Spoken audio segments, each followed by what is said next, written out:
Hi all of you, welcome to the new live trade video of 5 April. तो RBI की monetary policy आ चुकी है, जैसे कि देख सकते हैं। नो चेंज, कोई भी चेंज नहीं आया है कोई भी इन्फ्लेशन रेट में। ठीक है, तो अभी फ़िलहाल देखेंगे तो मार्केट कैसे रिएक्ट करती है आरबीआई की मॉनेटरी पॉलिसी वाले दिन। वो सबको पता है कि क्या करेगी मार्केट। थोड़ी देर साइडवेज रहेगी, फिर एक छोटा सा मूव देके गिर जाएगी। ये एक एक्सपेक्टेशन होती है मार्केट से हमेशा, या तो आरबीआई की मॉनेटरी पॉलिसी हो या फिर कुछ इस टाइप का मूव हो जिसे हम प्रेडिक्ट ना कर पाएँ। और अगर बजट डे भी होता है तो भी इसी टाइप का मूव मार्केट देती है। ठीक है, तो सबसे पहले हम देखेंगे कि यहाँ पे निफ्टी में हमें ऑप्शंस में तो जब भी करेंगे हम जब 11 सवा 11 के बाद ही कुछ होगा तो हम करेंगे।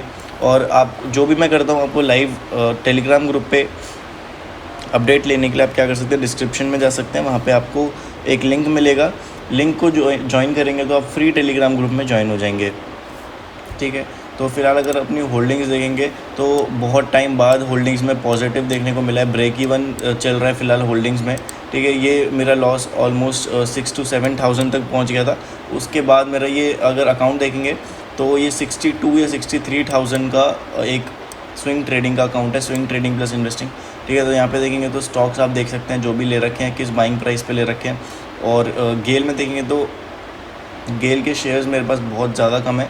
HDFC के मैंने 21,000 की इन्वेस्टमेंट कर रखी है। ये सारे मेरे आप इन्वेस्टिंग वाले शेयर्स देखेंगे तो आप देख सकते हैं। ठीक है, कैसे मैंने चूज़ करा हुआ है सारे। इसमें देखेंगे तो मिड कैप भी दिख जाएंगे आपको और लार्ज कैप भी दिख जाएंगे, और एक या दो आपको स्मॉल कैप भी दिख जाएंगे। जो भी मैं मिड कैप या फिर स्मॉल कैप लेता हूँ वो सारे स्विंग ट्रेडिंग और स्विंग ट्रेडिंग से के नज़रिए से लेता हूँ, और जो भी मैं लार्ज कैप लेता हूँ सारे मैं इन्वेस्टिंग के नज़रिए से लेता हूँ। ठीक है, तो यहाँ पे देखेंगे तो ऑलमोस्ट ब्रेक इवन मेरा चल रहा है। और फिलहाल अगर मार्केट थोड़ा सा रिट्रेस करती है, थोड़ा बहुत रिट्रेस करती है, तो हमें यहाँ पे थोड़ा बहुत नेगेटिव भी देखने को मिल सकता है। ठीक है, उसी के साथ साथ अभी क्या करेंगे, अभी थोड़ा वेट करेंगे और मार्केट में ट्रेड बनने का इंतज़ार करेंगे, क्योंकि विदाउट सेटअप और विदाउट कन्विक्शन आप मार्केट में घुस जाओगे तो मार्केट में स्टॉप लॉसेज ही होंगे और उसके अलावा कुछ नहीं होने वाला। तो वेट करेंगे गाइस जब तक मार्केट में ट्रेड बनती है। सो गाइस यहाँ पे अगर देखेंगे तो ऊपर जो रेजिस्टेंस की तरह काम कर रहा है वो बहुत इंपॉर्टेंट लेवल है। आप देखेंगे तो 22,500 का लेवल है, जो कि बहुत इंपॉर्टेंट रेजिस्टेंस की तरह काम कर रहा है। अभी क्या हो सकता है कि यहाँ पे मार्केट थोड़ा बहुत ब्रेकआउट देके और बायर्स को ट्रैप करके फिर वापस एक डाउन मूव के तैयारी कर सकता है। ये एक पॉसिबिलिटी है। पॉसिबिलिटी ऐसी क्यों है, क्योंकि OI डेटा अगर आप देखेंगे तो 22,500 पे ऑलमोस्ट 1:1.5 का रेशियो के हिसाब से यहाँ पे बायर और सेलर बैठे हुए हैं। सेलर ज़्यादा एक्टिव हैं फ़िलहाल। ठीक है, तो उसी हिसाब से यहाँ पे मैं एक मार्केट के मूव को प्रेडिक्ट किया जा सकता है यहाँ पे, और ऐसा मार्केट में बहुत बार देखने को भी मिला है। इस वजह से एक अब यहाँ पे क्या हो सकता है, एक डोजी कैंडल बन गया, फिर रिवर्सल पैटर्न बन सकता है, या फिर एक वापस एक छोटी सी रिट्रेसमेंट लेके वापस। लेकिन रिट्रेसमेंट तो आनी ज़रूरी है, तो यहाँ पे कोई भी ट्रेड एग्जीक्यूट करने का कोई मतलब बनता नहीं है। और वैसे भी डे हाई को मार्केट टेस्ट कर चुकी है, तो मार्केट में तो स्ट्रेंथ है। लेकिन जिस हिसाब से OI डेटा हमें फ़िलहाल शोकेस कर रहा है, उस हिसाब से यहाँ पे कोई भी एक अच्छा अब मूव बनने की उम्मीद फ़िलहाल कम है, बाद में बन सकती है। ठीक है, तो लेट्स सी अगर कोई ट्रेड बनेगी तो मैं आप लोगों को अपडेट दे दूंगा। तो वीडियो में अगर आप देखेंगे तो इम्पॉर्टेंट चीज़ें क्या है फ़िलहाल, कि मार्केट की एनालिसिस इंपॉर्टेंट है। मार्केट को हम देख कैसे रहे हैं वो चीज़ इंपॉर्टेंट है। कल की मार्केट देखेंगे तो कल की मार्केट भी बहुत इंपॉर्टेंट थी। मार्केट ने ऑल टाइम हाई पे एकदम से स्टार्ट हुई, ऑल टाइम हाई पे ओपन होने के बाद एक अच्छा सेल ऑफ आया, अच्छे सेल ऑफ के बाद एक बाउंस बैक आया, और बाउंस बैक में यहाँ पे हमारा स्टॉप लॉस गया था कल। स्टॉप लॉस का मैं आपको एंट्री भी बता देता हूँ, मैंने ट्रेड की एंट्री कहाँ ली थी। तो ट्रेड की अगर एंट्री देखेंगे तो ऑलमोस्ट हमने इस रनिंग कैंडल में अपनी एंट्री बनाई थी। ठीक है, रनिंग कैंडल में एंट्री बनाने के बाद यहाँ पे इस कैंडल में हमारा स्टॉप लॉस चला गया था, और उसके बाद सेकेंड एंट्री एक अच्छी बन सकती थी। इसी कैंडल में सेकेंड एंट्री बनी, फिर उसके बाद इस कैंडल में भी स्टॉप लॉस बन गया। लेकिन जो एक बेस्ट एंट्री थी वो आप ये कह सकते हैं कि ये एक बेस्ट एंट्री थी, ये एक एंट्री होनी चाहिए थी हमारी, और उसके बाद एक अच्छा मोमेंटम मार्केट ने दिया है। तो बाउंस बैक की उम्मीद तो मार्केट में पहले से ही थी, लेकिन बाउंस बैक होगा कहाँ से ये मार्केट ने थोड़ा अनसर्टेन कर दिया कल के दिन। इस वजह से एक स्टॉप लॉस मार्केट में चला गया। तो देखते हैं आज के दिन देखेंगे तो ओवरऑल पूरी मार्केट आपको साइडवेज दिखेगी। सेकंड हाफ में कुछ मूव होगा तो हम कैप्चर करने की कोशिश करेंगे। और अगर देखेंगे फिलहाल ओवरव्यू मार्केट का, तो मैं आपको बड़ी स्क्रीन पे दिखा देता हूँ एक बार। ये देखिए ओवरव्यू अगर ऑब्जर्व करने की कोशिश करेंगे मार्केट में तो हमें क्या दिखेगा कि कल के दिन हमें सेलिंग मिली, सेलिंग के बाद एक अच्छा बाउंस बैक आया, बायर्स एक्टिव हुए मार्केट में। और आज के दिन क्या हुआ है, आज के दिन मार्केट में मार्केट कैसी खुली है, गैप डाउन खुली है। तो गैप डाउन के बाद एक क्या उम्मीद होती है कि गैप डाउन के बाद थोड़ा सा सेल ऑफ और उसके बाद अगर बाउंस बैक होगा तो डब्ल्यू पैटर्न पे हम लोग प्राइस एक्शन के अकॉर्डिंग एक बाइंग साइड की ट्रेड एग्जीक्यूट करेंगे। लेकिन यहाँ पे क्या हुआ, बाउंस बैक आज के दिन आरबीआई की मॉनेटरी पॉलिसी हुई तो मार्केट पूरे दिन साइडवेज रह गई।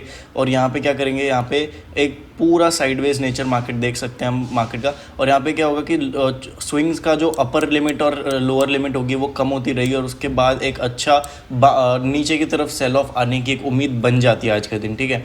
इसी वजह से हम क्या करेंगे, मार्केट में और वेट करेंगे क्योंकि साइडवेज में ऑप्शन बायर का पैसा बिल्कुल नहीं बनने वाला है, ठीक है। तो इसी वजह से हम लोग मार्केट में कोई अपना पैसे लगाने की जल्दी नहीं करेंगे और क्लियर कट अगर कोई ट्रेड बनेगी तो करेंगे, नहीं बनेगी तो नहीं करेंगे। जैसे कि हम देख सकते हैं यहाँ से ही मार्केट ने टॉप रिवर्सल ले लिया है, तो और टॉप रिवर्सल के बेसिस पे यहाँ पे देखेंगे तो पुट की एक अच्छी ट्रेड बनेगी। लेकिन अगर लोअर हाई का क्रिएशन होगा तभी हम कोई ना कोई ट्रेड एग्जीक्यूट करेंगे। यहाँ पे हम स्ट्राइक प्राइस लगा लेते हैं नेक्स्ट वीक का, क्योंकि आज के दिन एक्सपायरी है। तो एक्सपायरी में बहुत ज़्यादा वॉलीटिलिटी रहती है प्रीमियम में, इस वजह से हम लोग क्या करते हैं कि नेक्स्ट वीक की एक्सपायरी में काम करते हैं। तो यहाँ पर थोड़ा सा आउट ऑफ द मनी हम जा सकते हैं। लेट्स सी प्रीमियम का रेंज क्या चल रहा है फिलहाल। तो हम 18 अप्रैल की पुट का चार्ट देखेंगे तो 130 रुपीज़ पे चल रहा है। हम 100 से 150 के बीच में ही कोई भी स्ट्राइक प्राइस लेते हैं फ़िलहाल, ठीक है। और यहाँ पे देखेंगे तो उसी के बेसिस पे हम कोई भी एंट्री लेंगे। हम पुट साइड की भी एंट्री ले सकते हैं अगर मार्केट में कुछ अच्छा ट्रेड बना तो, ठीक है, क्योंकि एक डाउन मूव भी आ सकता है मार्केट में आज, क्योंकि ऊपर 22,500 के लेवल को मार्केट देख सकते हैं। जैसे ही क्रॉस करने की कोशिश कर रहा है वैसे ही एक रिवर्सल मार्केट को देखने में आ रहा है। तो ये कुछ इंपॉर्टेंट पॉइंट्स होते हैं जो कि आपको बिल्कुल ध्यान रखना है मार्केट में कि ऊपर कौन सा लेवल आ रहा है, नीचे कौन सा लेवल आ रहा है, प्राइस एक्शन क्या कह रहा है, कैंडल साइजेस कैसी बन रही है। आज कुछ इंपॉर्टेंट डे तो नहीं है, कोई इवेंट तो नहीं है। और निफ्टी का स्टेटस क्या चल रहा है, ओआई डेटा क्या कह रहा है, वॉल्यूम कैसे आ रहे हैं ऑप्शन चार्ट में डाइवर्जेंस आ रहा है नहीं आ रहा। जैसे यहाँ पे देखेंगे कि ऑप्शन चार्ट में रेड कैंडल बन रही है, यहाँ पे भी रेड कैंडल बन रही है, मतलब यहाँ पे बाइंग पुट की कम हो रही है इस वजह से, ठीक है। तो यहाँ पे देखेंगे डाइवर्जेंस हमें नोटिस नहीं हो रहा है, ठीक है। जब आपको डाइवर्जेंस नोटिस हो तो बहुत अच्छी बात होती है, वो एज अ ऑप्शन बायर आपको एक बहुत प्रायर हिंट मिल जाता है। वो बहुत एडवांस कॉन्सेप्ट्स होते हैं, आपको बाद में मैं एक्सप्लेन करूँगा। जिसको वो एडवांस कॉन्सेप्ट जानने हैं वो नीचे कमेंट कर सकते हैं कि ऑप्शन प्राइस में डाइवर्जेंस कैसे नोटिस करते हैं और उसके बेसिस पे कैसे ट्रेड लेते हैं। वो बहुत हाई प्रोबेबिलिटी सेटअप हो जाता है कि अब तो मार्केट में हमें कोई एक अच्छा मूव मिलना ही मिलना है जब मार्केट में डाइवर्जेंस हो ऑप्शन प्रीमियम में, ठीक है। तो एक बहुत अच्छा अपॉर्चुनिटी होती है आप लोगों के लिए वो ढूंढना। सो गाइज़ यहाँ पे अगर देखोगे तो क्या हो रखा है कि मार्केट में हमें कोई भी मूव फिलहाल नहीं मिला है। जैसे कि एक्सपेक्टेशन थी, मैंने बोला था आपको कि मार्केट में एक रिट्रेसमेंट ज़रूर आएगी और रिट्रेसमेंट आई मार्केट में और उसके बाद एक बाउंस बैक भी आया। लेकिन बाउंस बैक में हमें प्रीमियम में बिल्कुल भी डाइवर्जेंस देखने को नहीं मिल रहा है। इस वजह से हम क्या करेंगे, आज के दिन ट्रेड कोई भी एग्जीक्यूट नहीं करेंगे। हो सकता है सेकेंड हाफ में कोई मूव आ जाए और हम उसे कैप्चर ना कर पाएँ, लेकिन जो हमारा मेन टाइम होता है वो 12 से 1 बजे तक का मैक्सिमम होता है, जिसमें हम कोई भी ट्रेड उसके अंदर हम मॉर्निंग ट्रेडर हैं, जैसे कि मॉर्निंग में एक अच्छा मूव आता है तो हम कैप्चर करते हैं। लेकिन यहाँ पे देखेंगे तो जिस हिसाब से हमें मूव दिख रहा है, विक्स क्रिएशन ज़्यादा दिख रहा है, आईवी ज़्यादा दिख रहा है और आज आरबीआई की मॉनेटरी पॉलिसी भी थी, इस वजह से हमने यहाँ पे कोई भी ट्रेड एग्जीक्यूट नहीं करी और मार्केट में भी अच्छा मोमेंटम हमें देखने को नहीं मिला है। मार्केट पूरे दिन साइडवेज थी, पूरे दिन चॉपी है, तो इसी वजह से हम कोई भी ट्रेड फिलहाल आज एग्जीक्यूट नहीं कर रहे हैं। गाइज़ आप बिल्कुल भी टेलीग्राम चैनल को ज्वाइन करना भूल मत जाना, क्योंकि उसमें बहुत इंपॉर्टेंट आपको अपडेट्स मिलने वाले हैं मार्केट से रिलेटेड और सीखने से रिलेटेड, प्राइस एक्शन से रिलेटेड बहुत इंपॉर्टेंट अपडेट्स मिलने वाले हैं, ठीक है। तो बिल्कुल ज्वाइन करना, उसे मिस मत करना। उसका डिस्क्रिप्शन में लिंक मिल जाएगा, आपको जरूर जाइए और ज्वाइन कीजिए। वीडियो अच्छी लगे तो गाइस वीडियो को लाइक ज़रूर कीजिएगा और होप करता हूँ आपको कुछ ना कुछ तो ये वीडियो से सीखने को ज़रूर मिला होगा। Thank you.